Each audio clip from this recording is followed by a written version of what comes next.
Tonight we are not going anywhere fast. We are going to drift gently backward through time, across a wide and windy grassland, to a place where the sky is enormous and the grass moves in slow green and gold waves for as far as any eye could ever see. This is the story of a boy who became the ruler of the largest connected empire the world has ever known, and of the long, quiet, tangled road that carried him there. There is no need to remember any of it.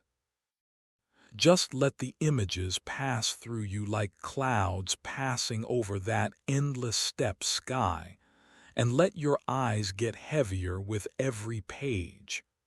Picture, if you can, the rolling grasslands of what we now call Mongolia, somewhere around the year 1162.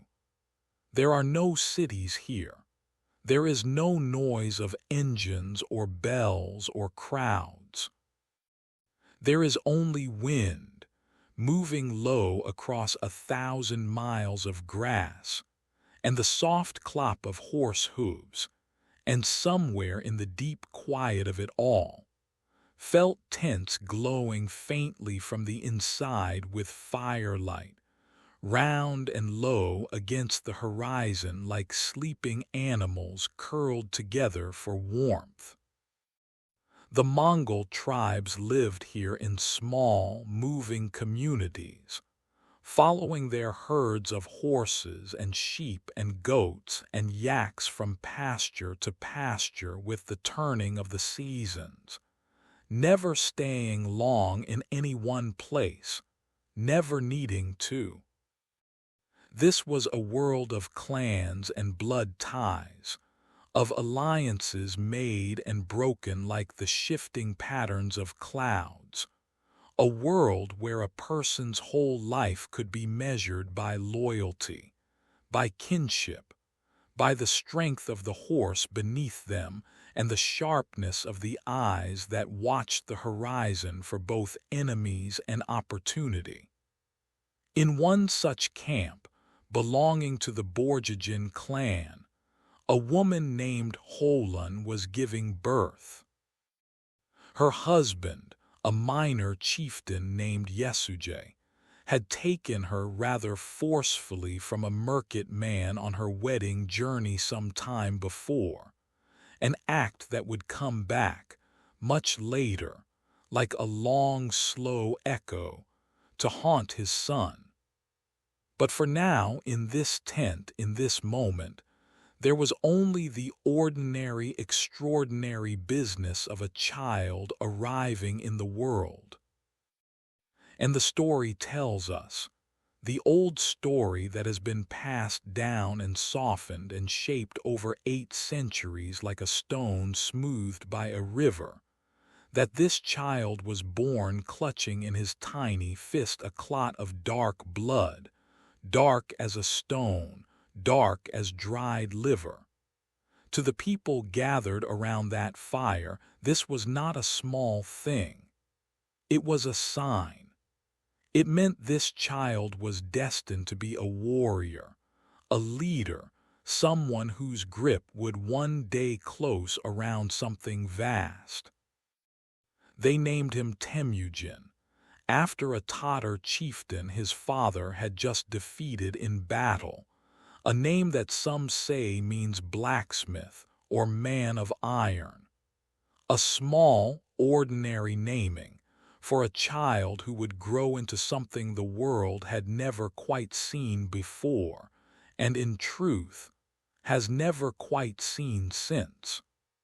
Let yourself sink a little deeper now, the way Temüjin himself sank into the rhythms of steppe childhood.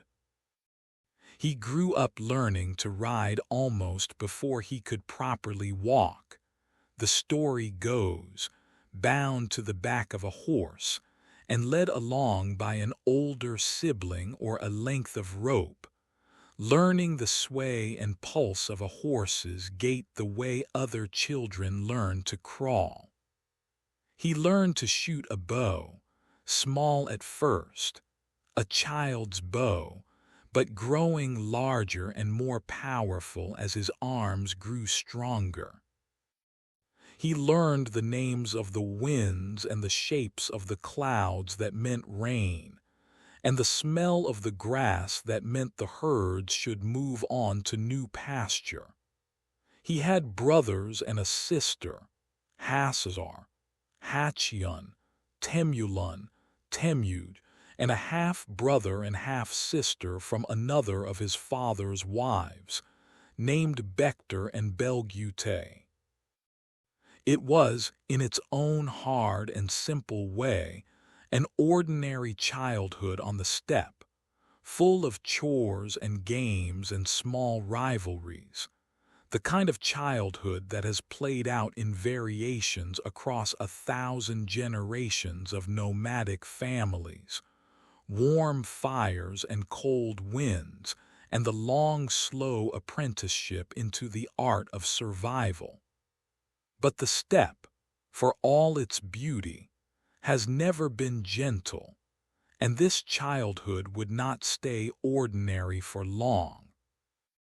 When Temüjin was only about 9 years old, his father Yesuje took him on a journey to meet the family of a girl who might become his future wife, a common practice among these clans, a way of tying two families together across the years before the children themselves were old enough to understand what was being decided for them.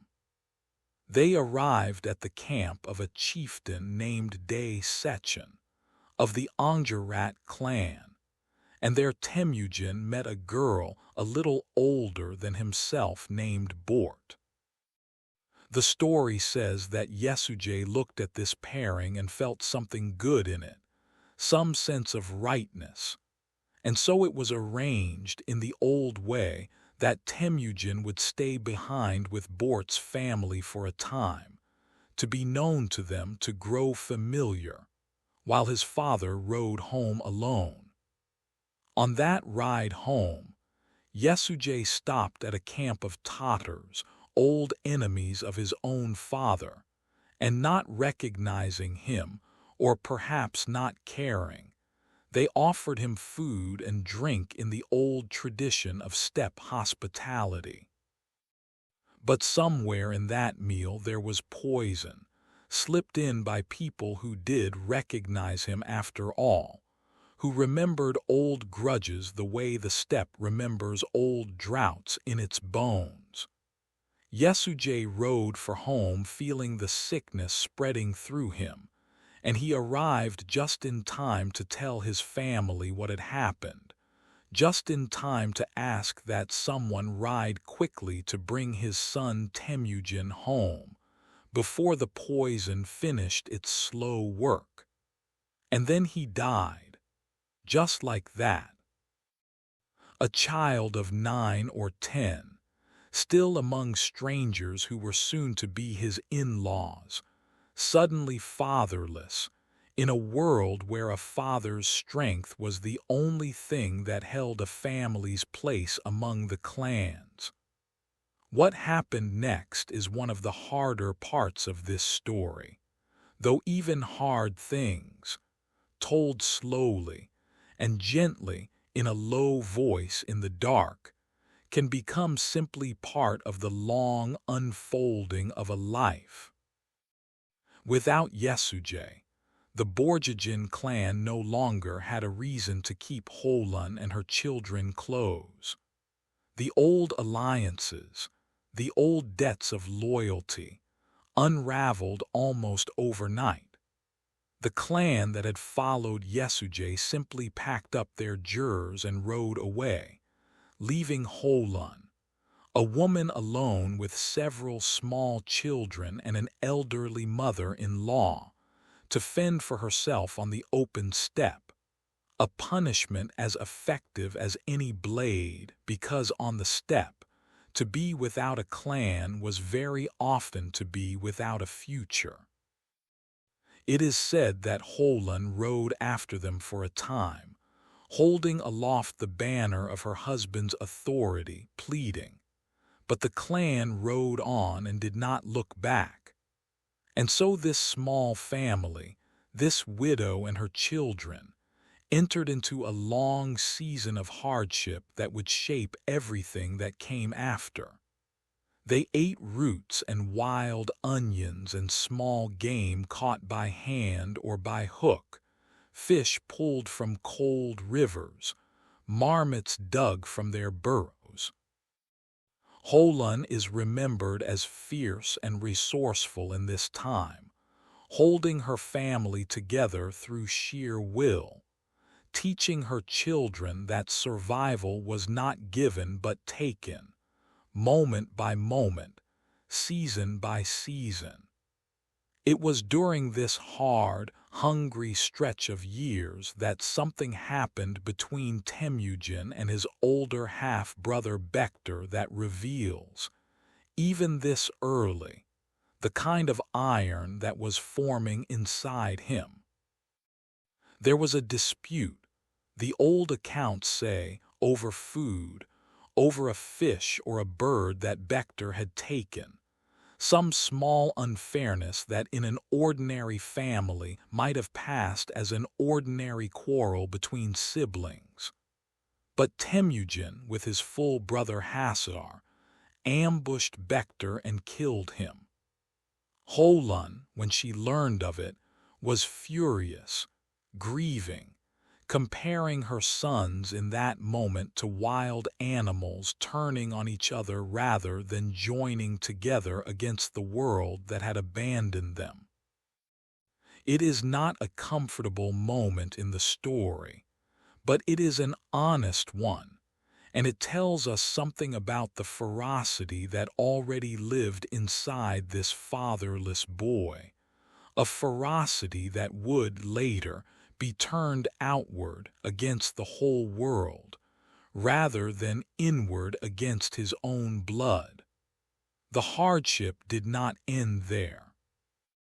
Word of Yesujay's strong young son, now growing into his teenage years, unsettled a rival clan leader named Tarquatai, who feared what Temüjin might become if he were allowed to grow to manhood unchecked. So Tarquatai's men came for him, captured him, and placed a heavy wooden yoke, a kind of portable pillory, around his neck and wrists, a device meant to humiliate as much as to restrain.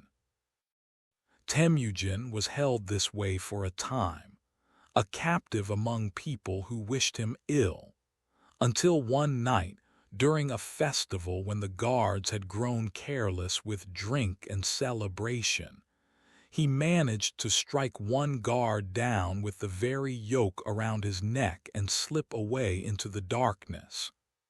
He hid in a riverbed, submerged to his chin in the cold water, the wooden yoke still on him, for what must have felt like an eternity, while search parties passed nearby. One man from a family with no strong loyalty to Tarquatai found him there but chose, in a moment that changed the shape of history in some small hidden way, not to turn him in. He helped Temüjin escape and gave him a horse to ride home. Let this image settle in you for a moment.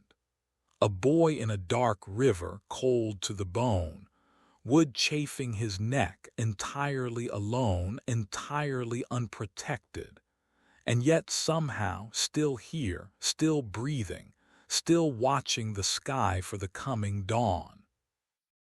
So much of what came later grew out of nights like this one. The years that followed were a slow rebuilding. Temüjin grew into a young man, tall for his people, with, the old descriptions say, striking green or gray eyes and a cat-like quality to his gaze, though of course so much of the physical description of him has been shaped and reshaped by centuries of storytelling. until the real man and the legend blur together like two colors of paint left too long in the rain. He returned to Bort, the girl he had been promised to as a child, and they were married, and in her he found not only a wife but a steady and clever partner who would remain central to his life and his rule for decades to come. Her father gave, as part of the marriage, a fine black sable coat, and this coat became, in its own quiet way, a kind of key that Temüjin used to unlock the next stage of his life. He traveled with it to the camp of a powerful chieftain named Togrul, who had once been a sworn brother and anda to Yesujay, and he presented the coat as a gift, invoking that old bond, asking for protection and alliance. Togrul, moved by the gesture and by memory of the old friendship, agreed, and this alliance would prove to be one of the great turning points of Temüjin's early life, a source of both power and, later, of one of the deepest betrayals he would ever face. But even this new stability did not come without more suffering first. Shortly after the marriage, a band of Merkit raiders, the very clan from which Yesujay had long ago taken Holon, descended on Temüjin's camp in a raid of vengeance, generations delayed but not forgotten, and among those they carried off into captivity was Bort herself. Temüjin, devastated, turned to his new ally Togrul and also to a childhood friend, a young man named Jamaka, with whom he had once sworn the sacred oath of Anda, blood brotherhood, exchanging gifts as boys, promising eternal loyalty to one another in the old and serious way that steppe children sometimes did.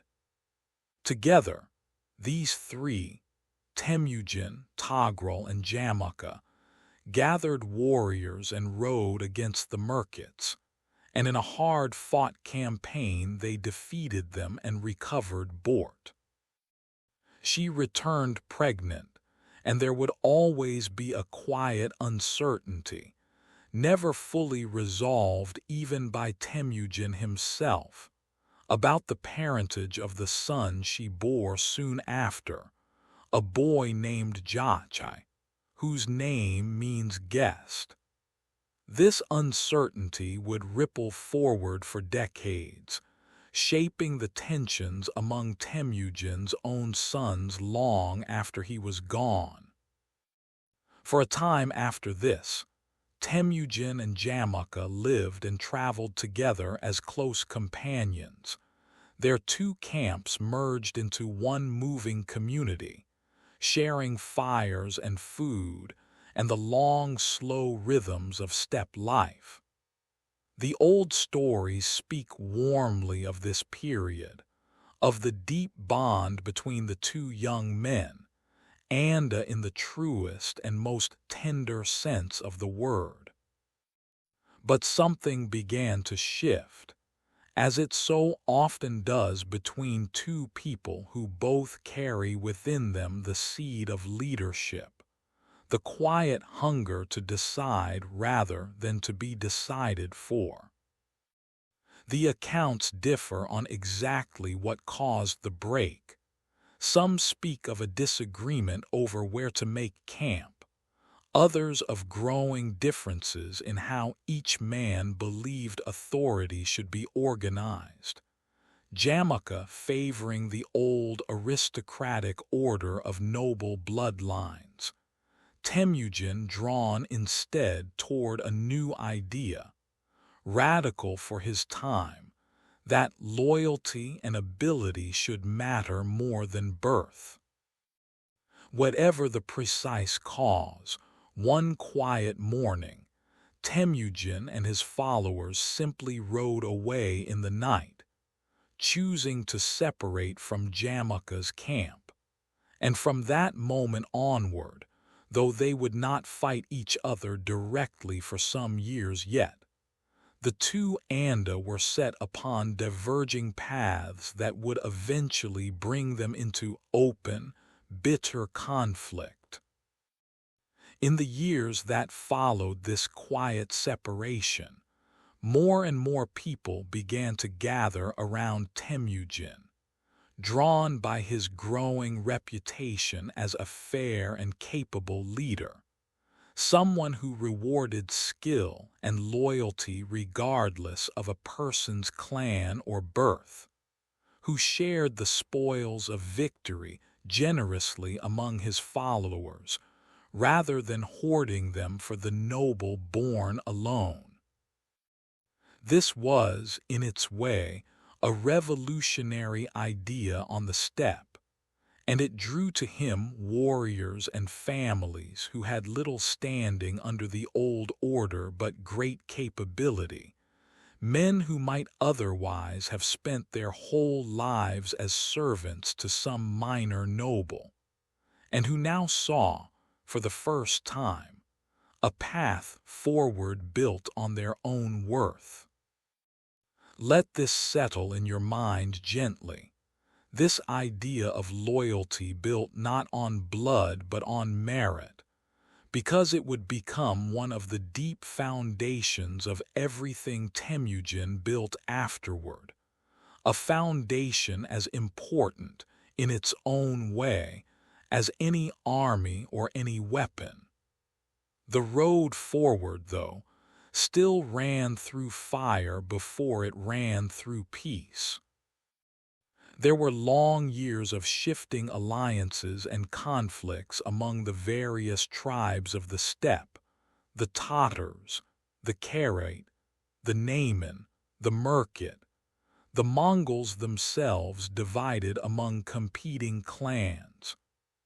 Temüjin fought alongside Togrul against common enemies, avenged old grievances against the Tatars who had poisoned his father so many years before, and steadily, patiently, built his strength and his following.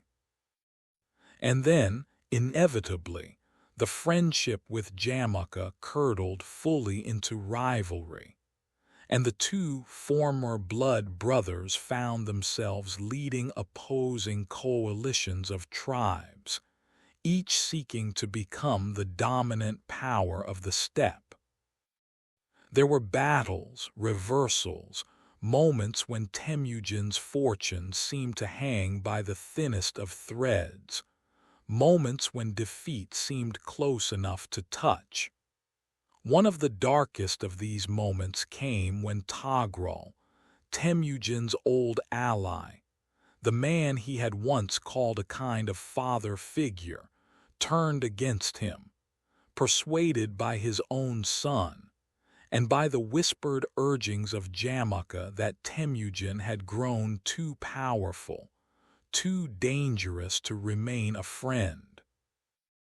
In the battle that followed, Temüjin was badly defeated, his forces scattered, and he was forced to flee with only a small handful of loyal followers, retreating to a muddy, unremarkable lake called Baljuna.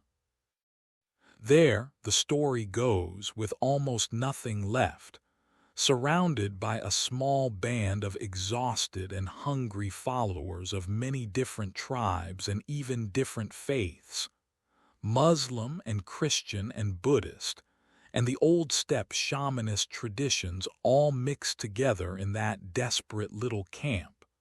Temüjin knelt and drank the muddy water of that lake, and his followers drank with him, and together they swore an oath of total loyalty to one another, a promise that whatever came next, victory or death, they would face it together.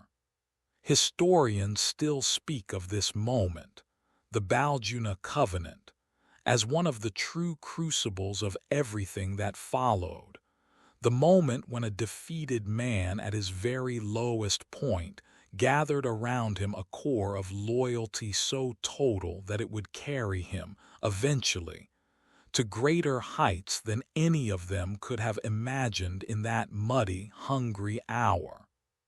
From that low point, Temüjin rebuilt slowly, and this time with a new and terrible determination. He turned first against the very man who had betrayed him, and in a campaign marked by cunning and surprise, he defeated Togrul's Karaite forces, and Togrul himself fled and was killed by strangers who did not recognize the great chieftain he had once been. An end almost too quiet and undignified for the scale of the betrayal that had preceded it.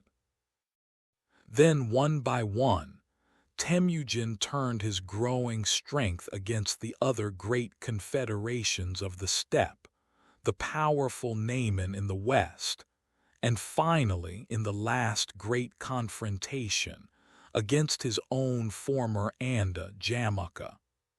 Jamukha's own followers, seeing which way the wind of fortune now blew, eventually turned on him and delivered him to Temüjin. And here the story offers one more quiet, sad moment amid all this hardness. Temüjin, it is said, wept or came close to it, and offered his old blood brother a chance to rejoin him, to set aside the years of rivalry and rebuild the old friendship of their youth. But Jamukha, with what dignity remained to him, refused, saying that two suns could not share one sky, and asking instead for a death without bloodshed, a death that would not offend the sky spirits, and Temüjin granted this request. Let this moment rest in you for a while, this strange, sad tenderness between two men who had once sworn eternal brotherhood, and who ended their story as the last two rivals standing on an emptied steppe.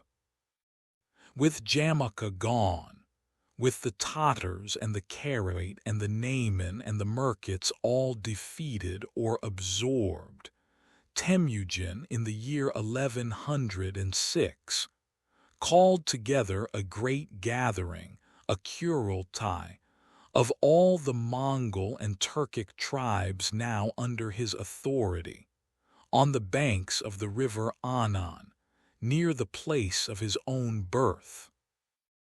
And there, on a great white felt carpet, surrounded by the assembled chieftains and warriors of a newly unified steppe, he was proclaimed Genghis Khan, a title whose exact meaning has been debated by scholars for centuries, but which is often understood as something like universal ruler or oceanic ruler, a ruler as vast and boundless as the sea. The many scattered, feuding tribes of the Mongolian steppe, who had spent centuries locked in cycles of raid and revenge, were, for the first time in memory, united under a single banner, a single law, a single ruler. It is worth pausing here in this quiet moment of triumph after so much hardship, to simply notice how far that fatherless boy, cold in a riverbed with a wooden yoke around his neck, had traveled to reach this white felt carpet and this new name. Once he held this new title, Genghis Khan set about reorganizing the entire structure of Mongol society, with the same clarity and discipline he had shown throughout his long rise. He dismantled the old system of tribal loyalty that had for so long made the steppe a place of constant infighting, and he replaced it with a decimal military and administrative structure. Groups of 10, 100, 1,000, 10,000, deliberately mixing members of different former tribes together within these new units, so that old tribal loyalties would slowly dissolve into loyalty toward the unit and toward the Khan himself. He established a code of law known as the Yasa, which, though much of its exact content has been lost to time and exists now mostly through later descriptions and fragments, is remembered as remarkably strict in some ways. Harsh punishments for theft and desertion and disloyalty, and yet also in other ways, remarkably progressive for its era, protecting religious freedom across the many faiths practiced within his growing empire, protecting envoys and diplomats from harm, and establishing a postal relay system called the Yam, a network of stations across the vast steppe where messengers could exchange tired horses for fresh ones, allowing messages and orders to travel across enormous distances with a speed that would not be matched again in that part of the world for centuries.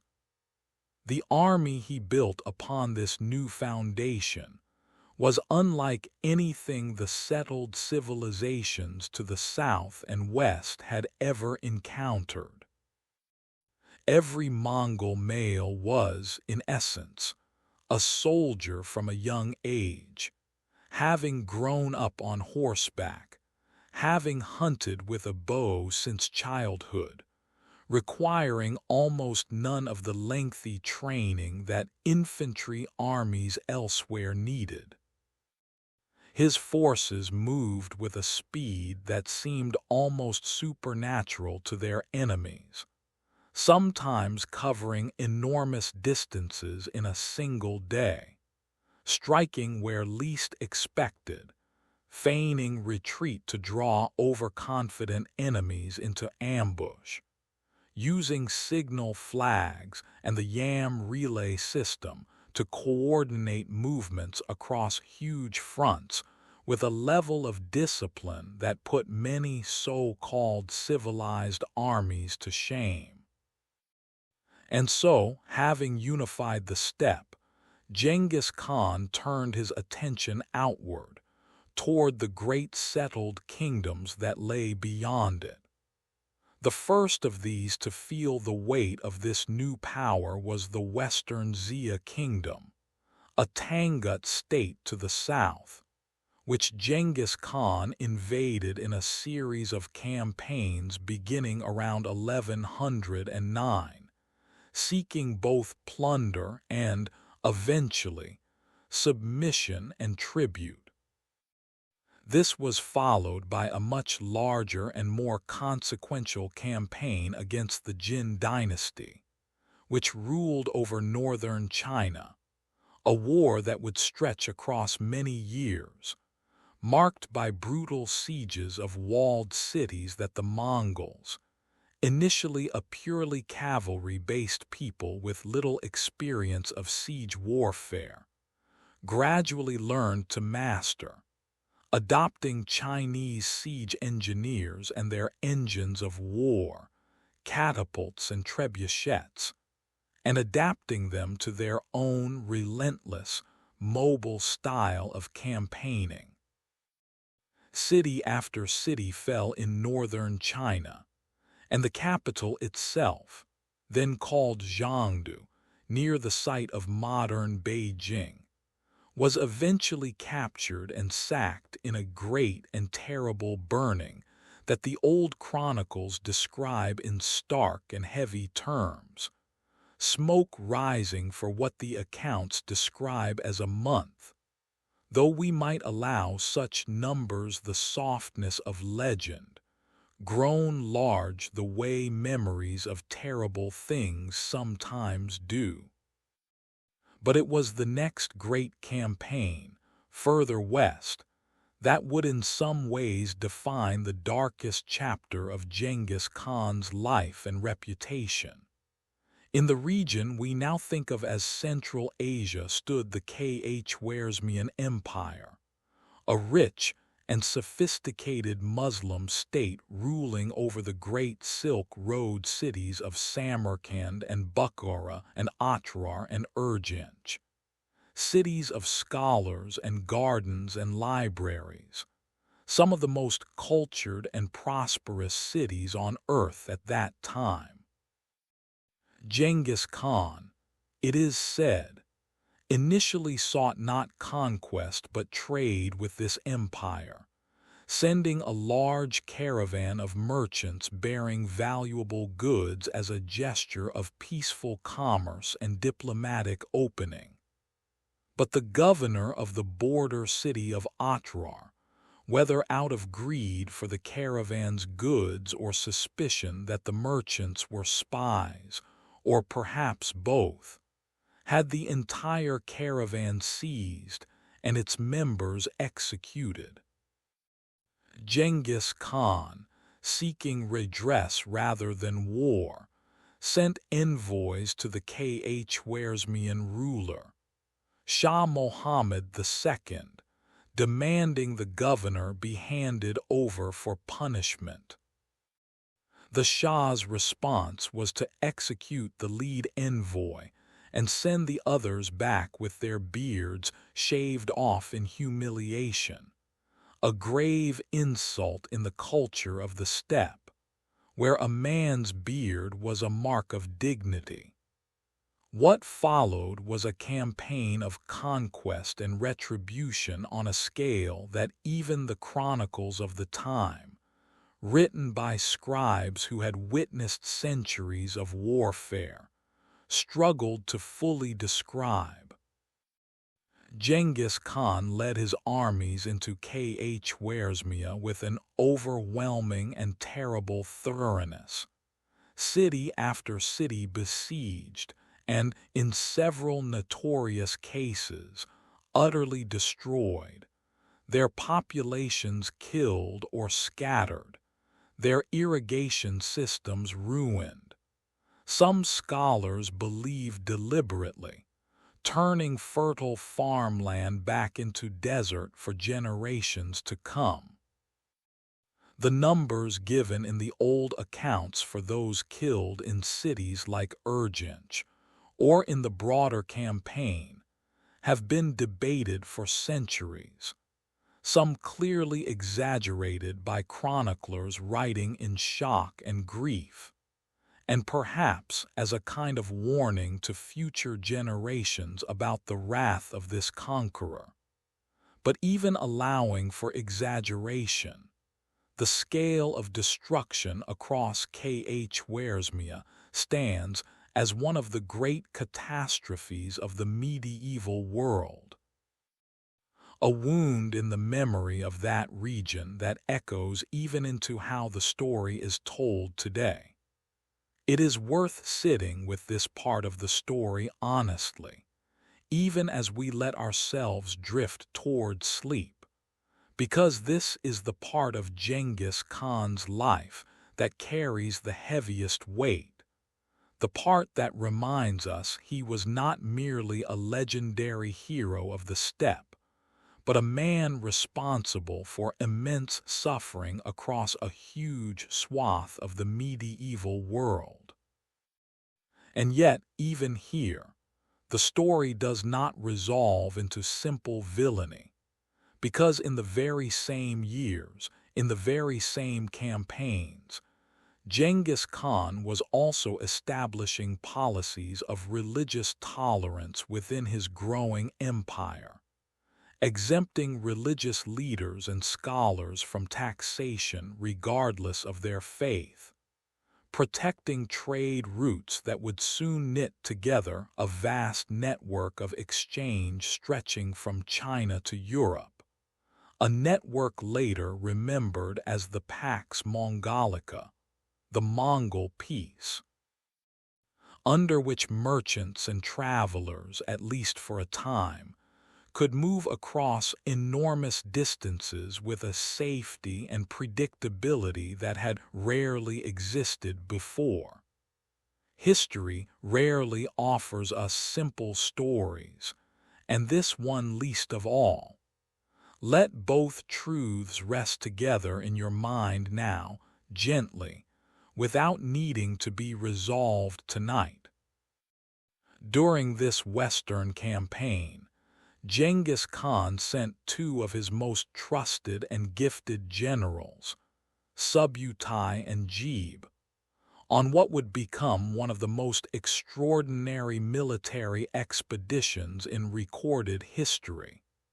A great reconnaissance in force that circled the entire Caspian Sea, moving through Persia into the Caucasus Mountains, defeating the kingdoms of Georgia along the way, crossing into the vast grasslands north of the Black Sea, and eventually meeting and defeating a combined force of Russian princes and their Cuman allies at the Battle of the Kalka River in 1223. A battle that sent shockwaves of fear through the young Russian principalities, though the Mongols, still primarily focused on their western campaign against Khwarezmia, withdrew after this victory rather than pressing further into Europe at that time, a withdrawal that would only postpone, not prevent, the great Mongol invasions of Russia and Eastern Europe that would come under Genghis Khan's grandson Batu more than a decade later. Imagine, if you can, the sheer scale of this ride. Two generals and their mounted forces circling one of the largest inland seas on Earth, fighting their way through mountain kingdoms and grassland empires, a journey of many thousands of miles, and then returning home to report to their Khan, as though such a thing were simply another day's work. As these campaigns stretched on across years and thousands of miles, Genghis Khan was growing older, and the question of succession, of who among his sons would inherit and hold together this vast and still growing empire, began to weigh on him and on his court. He had 4 sons with his primary wife Bort Jache, the eldest, whose parentage had always carried that quiet, unresolved shadow from the Merkit captivity, and who felt himself, perhaps unfairly, perhaps not, treated with suspicion because of it, Chagatai, proud and rigid in his devotion to the letter of Mongol law and tradition, Ojde more easygoing, well-liked, seen by many as a natural conciliator, and Talyui, the youngest, who would in time inherit the core of the original homeland and army. There is a story, painful in its plainness, of Genghis Khan asking his sons to discuss among themselves who should succeed him, and of Chagatai openly questioning whether the empire should be led by a son whose father might not truly be Genghis Khan at all, a comment that led to a bitter argument between Jach and Chagatai in front of their own father. Genghis Khan, the story tells us, was deeply troubled by this rift, and in the end named Ojde, the more moderate of his sons, as his eventual successor, a decision meant to prevent the empire from tearing itself apart along the fault lines of his own sons' rivalries, fault lines that, in truth, it would eventually fracture along anyway, though not until years after his death. Jacha himself, in a sad and separate turn of the story, died shortly before his father, in circumstances that remain unclear even now, some accounts suggesting illness, others hinting without certainty at deeper family tensions, and Genghis Khan is said to have grieved deeply for this eldest son with whom his relationship had always carried that unresolved, unspoken weight. In his final years, Genghis Khan turned his attention back to the Western Xia kingdom, which had, in his eyes, failed to honor its earlier submission and tribute obligations by refusing to send troops to support his Western campaigns. He led what would be his final military campaign personally, riding out once more at the head of his armies despite his advancing age, back toward the lands where, so many decades before, he had begun the long unification of the steppe. And it was during this campaign, in the year 1227, that Genghis Khan died. The precise cause of his death has never been fully settled, and perhaps, in its own way, it is fitting that even this final fact about him remains wrapped in a soft uncertainty, like mist over grassland at dawn. Some old accounts speak of a fall from his horse during a hunt, an injury from which he never fully recovered, a slow decline through fever and pain. Other accounts, written later and further from the events, speak of illness, perhaps something like typhoid moving through the camp. And still other, more colorful and less reliable traditions, tell stranger stories involving a Xia princess, though these are generally regarded by careful historians as later embellishment, the kind of dramatic flourish that legends often accumulate around the deaths of great and feared figures, filling in uncertainty with story, the way we sometimes do in our own minds when trying to make sense of a loss that feels too large and too abrupt to simply have been ordinary. Whatever the precise cause, his death was, in accordance with his own wishes, kept secret for a time from the outside world, and even from the Western Xia forces still under siege, so that the campaign could be completed and the empire's momentum would not be disrupted or exploited by enemies sensing a moment of weakness.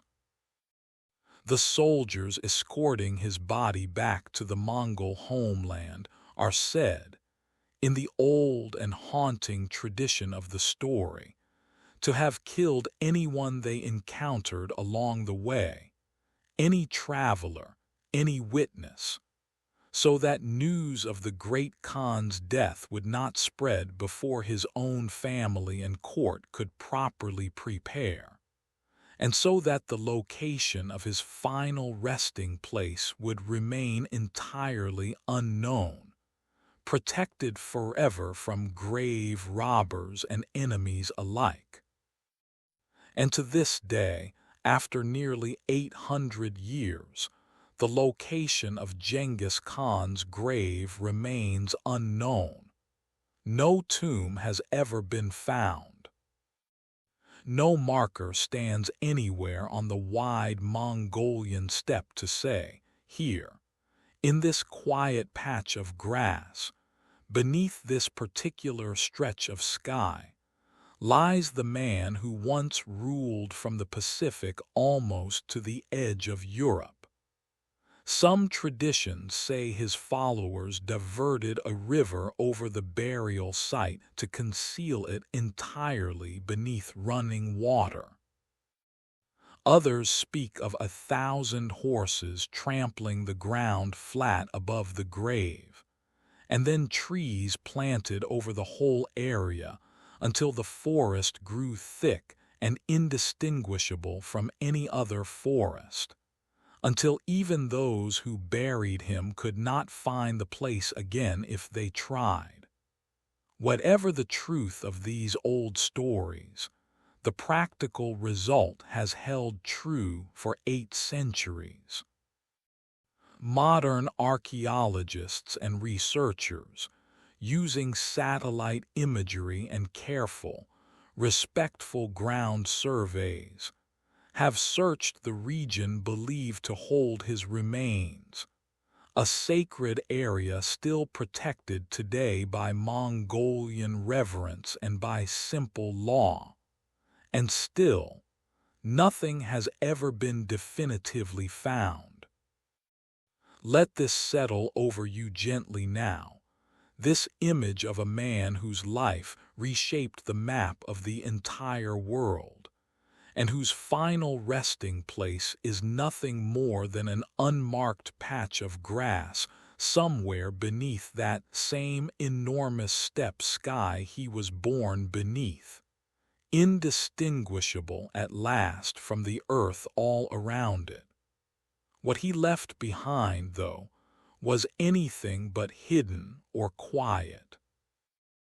At the time of his death, the Mongol Empire already stretched from the Pacific coast of China to the Caspian Sea, and under his sons and grandsons, it would grow even larger still, eventually becoming the largest contiguous land empire in the history of the world, stretching at its greatest extent from Korea to Hungary, from Siberia down into Southeast Asia and the Middle East, an empire so vast that a merchant, under its protection, could in theory travel the entire breadth of Asia along routes that were, for a time, safer and more open than they had been in centuries, or would be again for centuries after.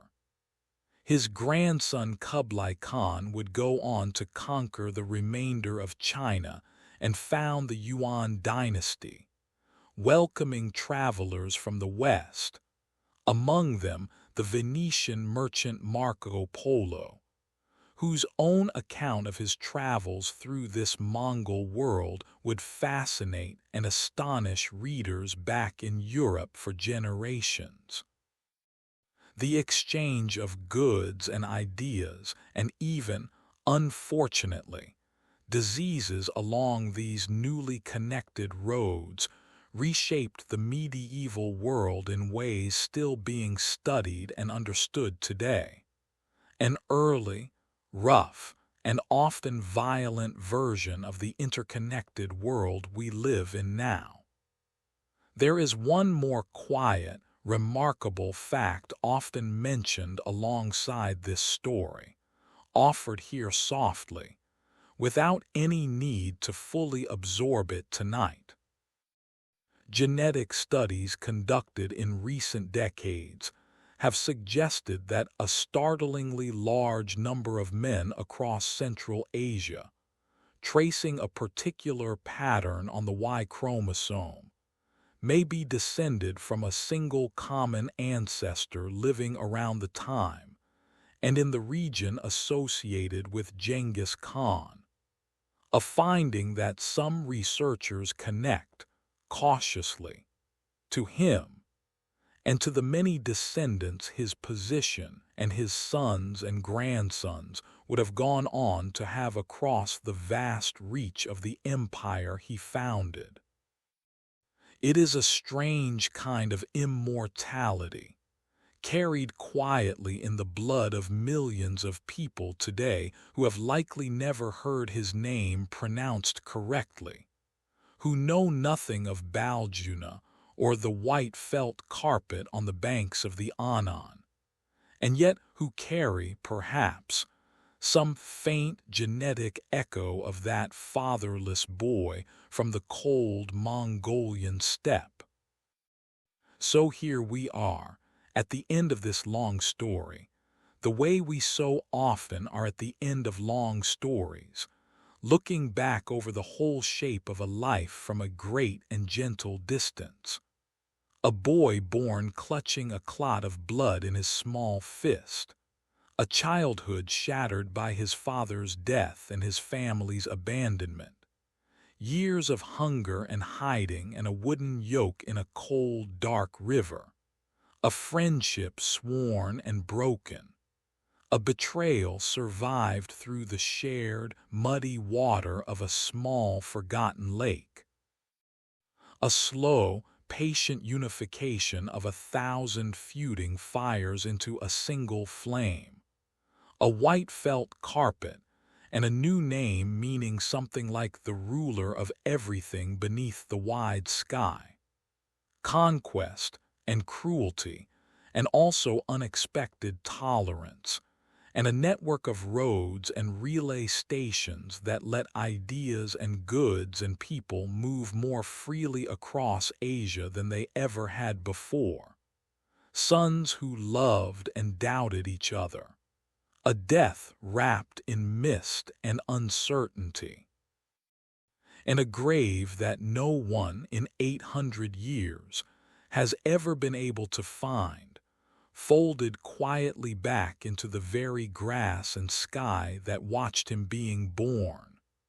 Let all of it settle now, the hard parts and the strange parts and the vast sweeping parts, the way sediment settles slowly to the bottom of very still water. There is nothing more you need to hold on to tonight. Let the wide Mongolian sky stretch out above you one more time in your mind, endless and dark, and scattered with more stars than any city sky could ever hold.